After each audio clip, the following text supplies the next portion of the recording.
And so, again, this is what's hard, is because it's hard to remember the exact order. So from this point, is it the Indian Ocean? Yes, it's the Indian Ocean. So in the Indian Ocean, it's the world machine, and then some divers grab this piece of it. They kind of pull it off, and then when it gets brought to the, I guess, corporate guy, Lex's corporate guy on the beach, he smashes it, and it's kryptonite. And there's kryptonite in this movie, and it's not like in Man of Steel where he just basically is inhaling a different atmosphere and that's weakening him. It's a radioactive isotope again, and that's nice. I like how they just have the kryptonite as a part of the machine rather than, a meteorite happened to fall around this time and it allows for all this to happen. Yeah, so I like that. They were smart to not address directly address the whole atmosphere thing for Man of Steel, because there's the shot where he's in space in front of the sun and healing, so it's the sun, but we can't say that it's the sun that's making him better. Yeah, they explained it was fuel or something. Yeah, it makes sense because we use nuclear reactors to power stuff in our world, so yeah. Kryptonite is basically uranium, so that makes sense. Yeah. I never have an issue with how kryptonite is. In comics, I've never really questioned it. You start to question it when there's red kryptonite and purple kryptonite and 1,000 versions of kryptonite. Or pink kryptonite. And I go with it, but it's just as far as this kryptonite is concerned, they handled it in a realistic fashion. So then from this we cut to I think the Desert. African stuff. Yeah, the African stuff with Lois and apparently Jimmy Olsen. And I was gonna say, is that supposed to be Jimmy? Yeah, and then he gets shot. He's a CIA agent. Then he dies. Yeah. Sure. Oh well. That person. What's funny is when they fucked up his camera and took out the little tracker thing and it was flashing, I thought, my mind was so confused because for a second I kind of went okay, so that guy's Jimmy, and then when I saw the little flashing thing I was so is that this movie's way of doing his little Superman alert watch? Yeah. It's a direct line to Superman. That's kind of weird. That's kind of cool. But then they were just CIA, and I was oh. CIA. That's CIA equipment, apparently. Yeah. Well, see, he gave himself away because he was using film. If he had gone digital, would have solved the problem. Yeah. And so then, basically, Superman. This is a scene we're going to come back to because this is actually the crux of half the movie. And I don't get fully why, and we're going to go into it because having seen it 2 times, I kind of get it more now, but, okay, so Lois wants to interview this warlord. She's who's paying for your contracts? It's Lex, basically. And then he brings her down to his, dungeon, and then he's going to kill her because ignorance isn't innocence. And then the contractors, including, I think the Russian guy is supposed to be this character from the comics, KG Beast. Oh, I hope so. Yeah, I think that's what he's supposed to be, which is that's nice. And then he starts shooting people. Yeah.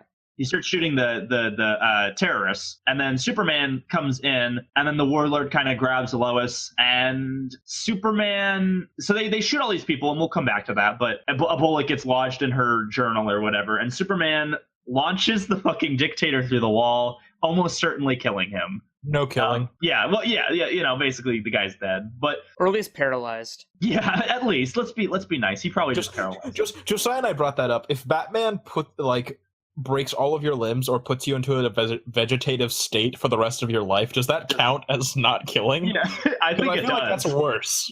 I think it does. I think that doesn't violate the rule. Technically, yeah, of course. Heart's still beating. Not that I care, but yeah, technically. Yeah, exactly. Jokes. Again, I don't care about comic book rules. I don't give a fuck. I care about. Well, we'll talk about it. Let's see. And so Superman kills the warlord, and then we cut to the congressional hearing.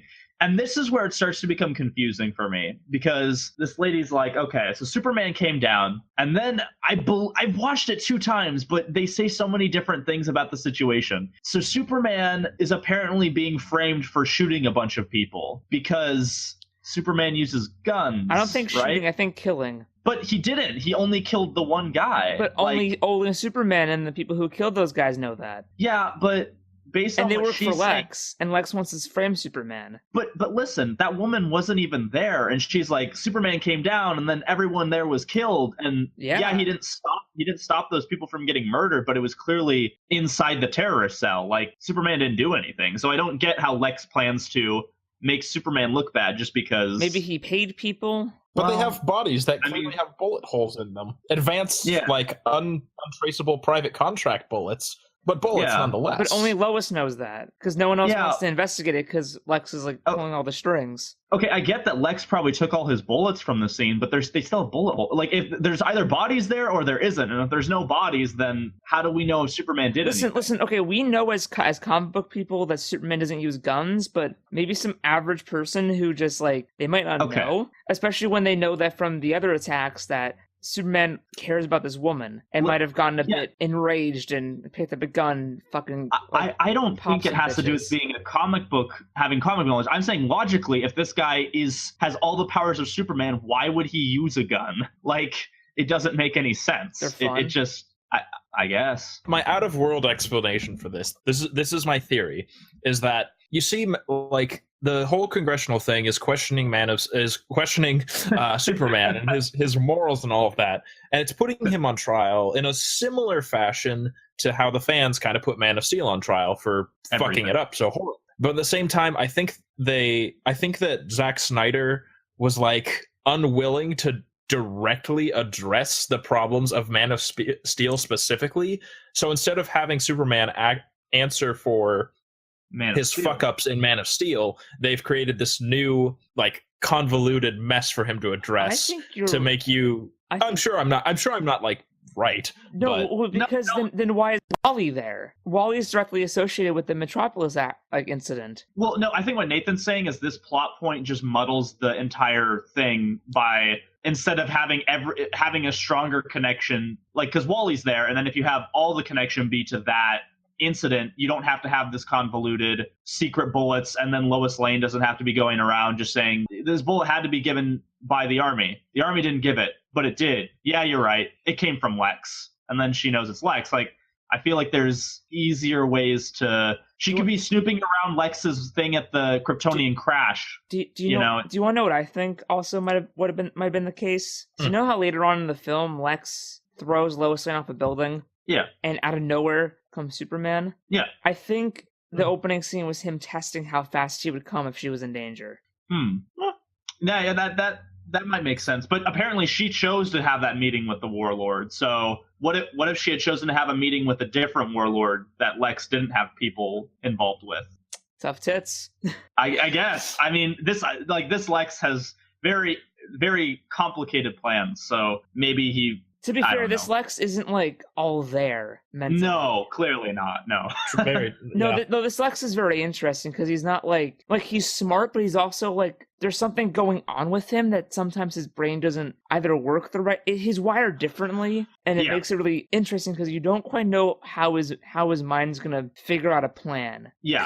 Because to him, it could make, like, perfect sense, but to us, we're like, that's a bit weird. And he's like, no, it makes sense. But he's like, it's because he's not quite right, you know? I'm gonna lay down two things right now that...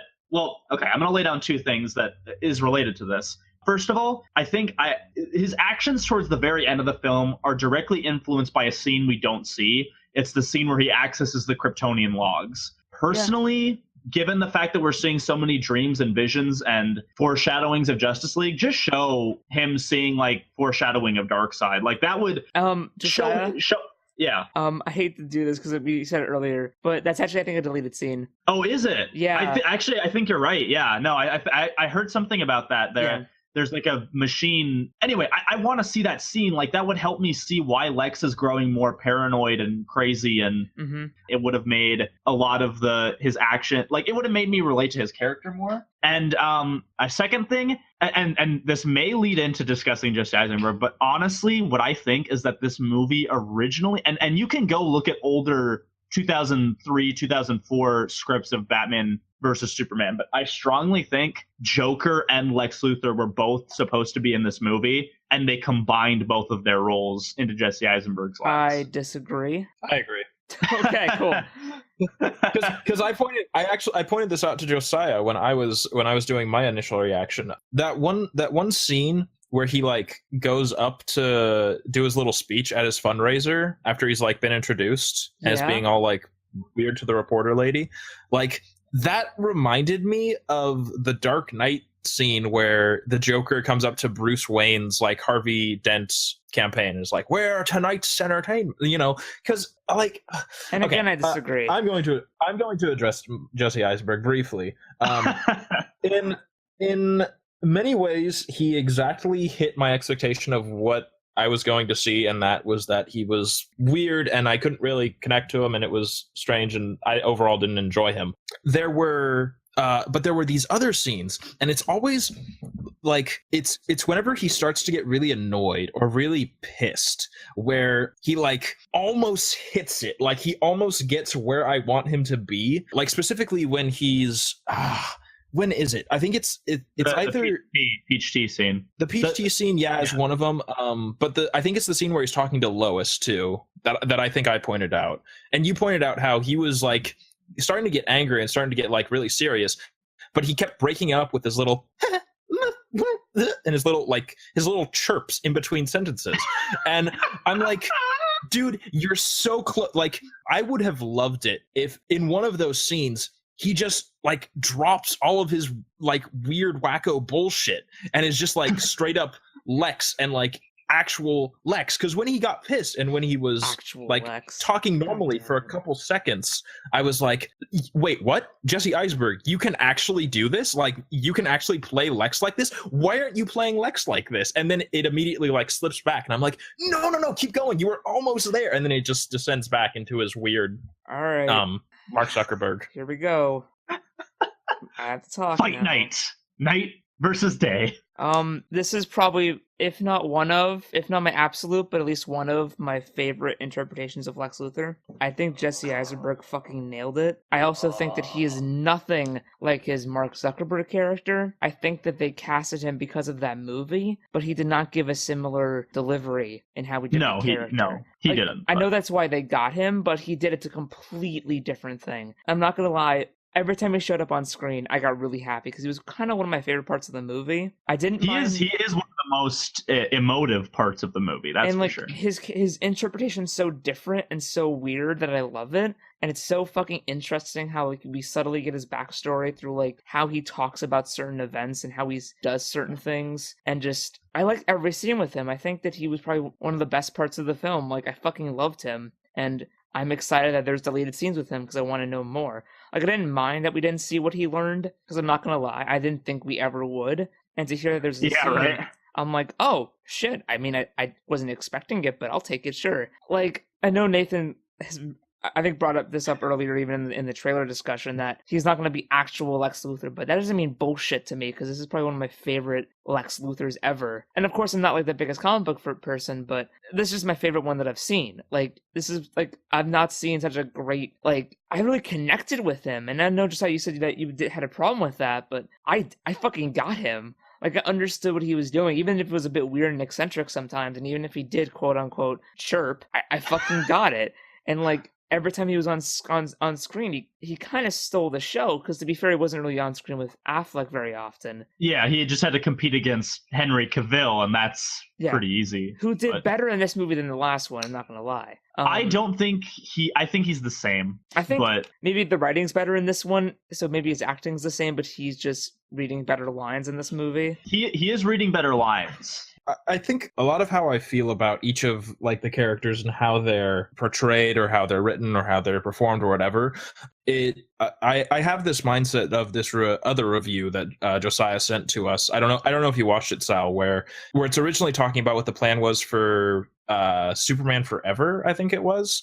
Superman Lives, yeah. Yeah, Superman Lives. It shows like a lot of interviews with the people who were involved, and like one of the big things was that you don't hear a lot of talks about, you know, stories from the comics or, you know, the values, the traits of the character of Superman. It's a lot of, this is going to be like nothing you've ever seen. We're gonna redesign him. There's the one dude who says we're gonna make him less faggy. Yeah. And while that was a different movie, I see a lot of elements in that producer is still doing the films. Yeah, exactly. I see a lot of that in Man of Steel, and I see a lot of that in this movie too, where it doesn't feel like this was a movie made by people who were making it because they loved these characters or because they I think they wanted to like tell the story. I think they like Batman. I don't think they like the Batman. people making this like Superman. Yeah, because a lot of it is I disagree with that, but I know. I mean, getting like with this thought process in my own mind and my interpretation, I think a lot of this movie is them trying to be really different for difference sake, and wanting Superman to be really, really cool. So in most of his scenes, Superman is cool. Like, he's just like stoic and like doesn't really emote very much. So I don't really connect to Superman. And then I think he emoted more in this one than the last one. I made a joke to Josiah when we were in the theater where I said, I can't remember a single fucking line Superman says in the first movie. Yeah. But in this one, I like, he actually smiles. He has some, like, I want to write the story, There's some cool moments where he's actually emoting. And of course, there's this scene where he's shirtless and making breakfast. And God, I got like a half-mast. You got a half chub, dude. Okay, there was 2 fan service shots in this movie where Cavill was shirtless and Affleck was shirtless, and I was very appreciative of those scenes. When Affleck was lifting the tire by chains, I admit I'm not gay, but I'm like, damn. I wanted to suck that Affleck dick. I'm not gonna lie. Oh my god. I mean, yes. Sorry, Nathan. I think the one scene that I really remember where I connected to Superman really well was his scene with his dad. Yeah. That scene was great. Yeah. But again, it really to me, that is really the only one where I connected to Superman, because for one, he's not really in that movie very much, and for another, to me it feels like half his scenes are him like starting to do things, and then there's conveniently a TV that's playing things where it's like, Superman fucked up again, and he's like, oh man, I fucked up again, and then it cuts to a different scene. So I don't really count those scenes, because once you've seen one, you've kind of seen them all. But sure. I'll say that I just don't know. Maybe it's the vision, maybe it's the Snyder vision, maybe it's the script, maybe it's Cavill, maybe it's all three. Maybe it's just like what you said, Nathan, where they want Superman to be like really serious and really, I mean, okay, let me be clear. I'm not asking for like Christopher Reeve's Superman, but when I'm watching Batman and Superman, the way they've always been, they kind of contrast each other. And Batman should be the one that's kind of the grumpus, and then Superman's kind of the guy kind of having fun. It's hard to have fun, though, when you cost 5 9/11s. Well, that's my point, is that I think it's just from Jump Street, this Superman's going to be always... Maybe they could change it up a bit when he comes back, but... The Superman's always been, that's why Man of Steel kind of hurts, is that it's poisoned the well for how, like, every time he thinks about his past, he's just gonna like, oh, I just caused 9/11, like. Yeah, I will say that this movie might have been better if Man of Steel didn't happen. Yeah. Even though we do get the cool Superman on trial and how he needs to be more thinking of like everything, and this film does show that he, like, you do see him getting better. Like when he pulls Doomsday into space, and I was like, "Yes, thank you!" No, and like immediately, like there was no fucking hesitation. I love that. Also, it was great. I know jumping ahead, but the whole Doomsday fight was fucking amazing because Batman before the fight with Superman cleared this whole island. Yeah. To fight him because he knew it would get messy, and then they controlled Doomsday and have him stay on that island. Like one person I read online made a joke where they were like, "Oh look, they tried to fix Man of Steel, but then they just did a bunch of 9/11s again." And I'm like, no one died except for Superman and Doomsday in that fight. Pretty much, yeah. Like, are you serious? Like I will say, like, as much as I hate the design of Doomsday, and I think his origin is questionable, I will say that they handled that fight near perfectly. Like, I thought that was really well done. I did love the Superman. I'm sorry. I'm glad you like that, because whenever I watch into the movie, I'm like, I'm probably gonna like most of this movie. I hope I am, but I know I'm gonna hate the Doomsday fight. Yeah, I think that's what we all said. We were like, the movie's going to be good for 2/3, and then it's going to become Doomsday's show, and then I loved how he was handled, because it was like, you can't fight Doomsday. You can't. That doesn't work. But there's one or two things that sort of bugged me with it. Was one, is it just me, or was that like the fastest a president in any movie has gone? Nuke 'em. We need to nuke 'em right now. Dude, after Metropolis, who gives a fuck, right? Yeah. After Metropolis, it's like, just fucking nuke him. I can't. I mean, I don't blame him, but I thought the scene was really funny because they were just like, nuke him now. Well, there's no casualties, and the guy's just like, there's one casualty, Superman. There's kind of like this pause, and it's just like, Nah, do fuck it. And it's like, yeah, like fuck, okay. like he was on trial anyway. He should have died in the court explosion, motherfucker. Exactly. Nuke his ass. The other thing that sort of bothered me with the Doomsday fight, and I mean, this is just the movie having fun and giving you the fight scene that you want, but I like how Superman and Wonder Woman are like WrestleMania, like taking him on full on, knowing full well before the fight even begins that they can't do shit and that their only hope is to get the kryptonite spear. Like, to my logic, they all should have been more like Batman, where he just sort of goes, oh shit, and like leads Doomsday around, because they know engaging him is only going to make him stronger. Well, I don't think Wonder Woman knew about the spear. That's true. She was just sort of like trying to go at it to distract as long as she could. And Wonder Woman was kind of fucking him up. She could actually, I think that's one thing. That's one thing they did take from Max Landis's Death of Superman, was that her sword is like so fucking powerful it can hurt Doomsday, like not kill him but hurt him. I loved her theme, by the way. Oh yeah, her theme.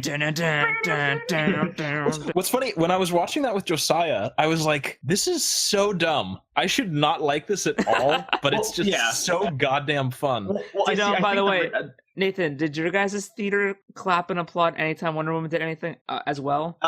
No, there wasn't that many people there. So. Okay. Yeah, in me and Josiah's theater on opening night, anytime Wonder Woman did anything, the entire theater freaked the fuck out. Yeah. And with good reason. Wonder Woman was great. Yeah, Wonder Woman kicked ass in this movie. Like, I've never seen Gail Gadot in anything, and I'm impressed. Yeah, I hope her movie's good because it deserves to be. And of course, she's not in the same level of acting as like Affleck and Eisenberg, but she did a very good job. Well, I mean, given what she had, she wasn't in most of the movie, but dude, she could fight.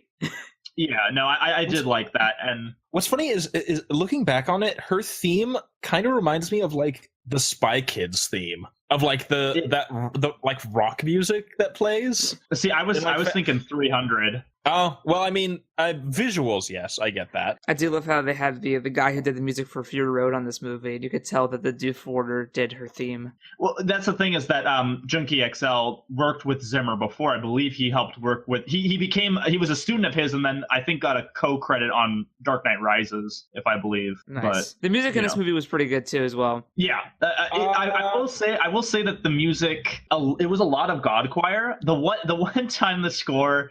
Like, I just couldn't handle it. And I know, Sal, you're probably not going to agree with me on this, but it's when Eisenlex goes down the hallway and every step he takes is ba-dum, ba-dum, ba-dum. I was like, yeah, he's evil. I get it. I feel like I liked it. I know. I feel like they play so many different variations of the dun dun dun, dun like all over the place, in like rock version or like evil version with Lex or like just regular version. I'm like, listen.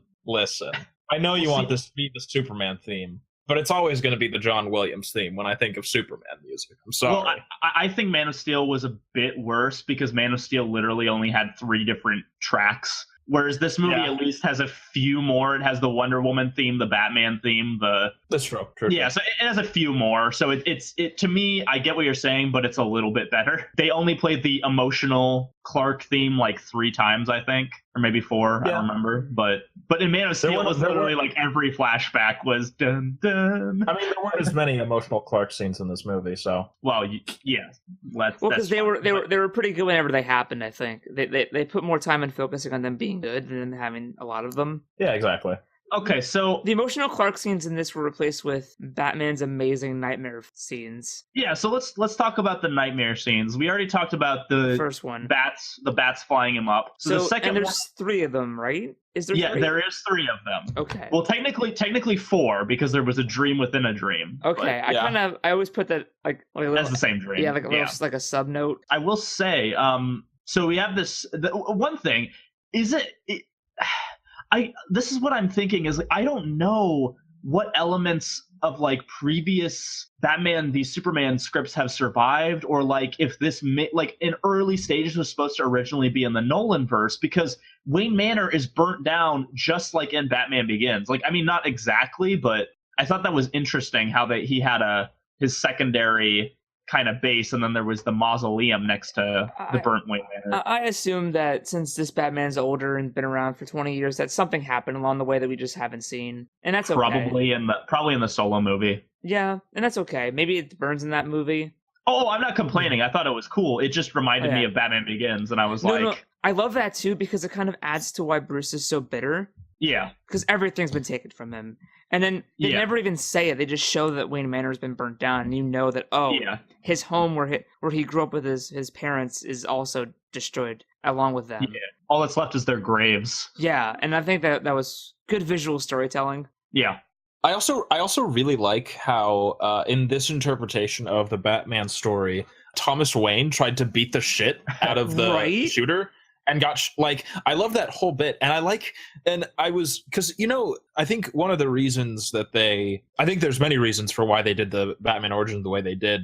I think one of the ways is that they wanted to draw away comparisons from how Batman Begins did it, and I love I completely get why this Batman is so fucked up in some ways, because his origin story is a bit worse. I think a bit worse for him as a child than Batman Begins was, because in this version, rather than his dad looking up at him and saying don't be afraid and trying to encourage him as he's dying, his father is looking over at his dead mother and just is barely able to groan out Martha, and I'm like, oh Jesus, I understand why this person would want to beat the shit out of criminals. So you know what, if anything's going to be your last movie, I'm glad it was Excalibur. We'll talk about Excalibur at some point. I thought that was the coming next week. No, I believe he was seeing Excalibur. Oh, really? Okay. Because I was going to make the joke that it was man, it's too bad they never got to see Excalibur. Yeah, we'll see. That's the thing, is that's what I liked about that, is that's visual storytelling again, where you instantly know the year that it was 1981. Or well, you kind of know if you don't know when Excalibur came out. At least going back to it, you have a good idea of the timeline. Excalibur was 84, I think. 80, really? Mm-hmm. Oh, it can't be 81 because remember they were influenced by Black Angel, which came out in 81. I think you're right. Also, the graves, the mausoleum said, I think 1942 to 1984. Mm-hmm. Well, I guess it was a beautiful lie. Speaking of that, you should go watch our Black Angel episode. It's a really good one, just saying. It needs views, no one watches it. And check out the link to our Patreon below. And follow us on Twitter, our Facebook. You can get a T-shirt, and you can get a Batman. Wait, what? You can get a Nathan v. Sal. Yes. Shirt. And then eventually, and then I get to be Jesse Eisenberg. Yes. You have me with my long curly hair, and I'll just be and I'll be holding a Jolly Rancher, and I'll just be like, yes. Can we do this? Let's make this. Okay. Comment below, like and comment if you want this. Okay. Hey everyone, Sal here. So I have some announcements real quick before we hit to the credits. So the videos have not been coming out as frequently as I would have wanted them to lately, and there's a reason for that. So the outro and intro themes to the show, that's actually done by me. I'm actually a musician. I go under Nyro, and I have a new album that just came out last week, and I was hoping you guys could go and check it out. Yeah, there's 10 tracks in total. One of them is the Escape Pod theme, and then there's another one for Jocelyn Possum, and I'm hopefully it's about $5. It's cheaper than most albums out there, especially by indie artists. And if you like it, and if you want to support us and what we're doing, and hopefully, and want to see us grow and get better, hopefully you can buy it. Maybe, or even just send it along to some other people for them to check out. Maybe they can get it. The show means a lot to me, and art means a lot to me. And this album I've been working on since December, and I put a lot of long hours into it, trying to make it perfect and amazing, and it's one of the best works I've ever I've done up until now. So hopefully you can check it out, and if you like it, buy it. $5, 10 tracks. It's really, really cheap as music goes. So yeah, I guess you can now go on to the credits where there's more music by me. Oh wait, and the link, it's nyro.bandcamp.com, and the album's called Metaphorical Death. If you didn't see, I'm sure I put a little spinny album thing somewhere. Yeah, now go on to the credits where there's music by me. Haha. Yeah.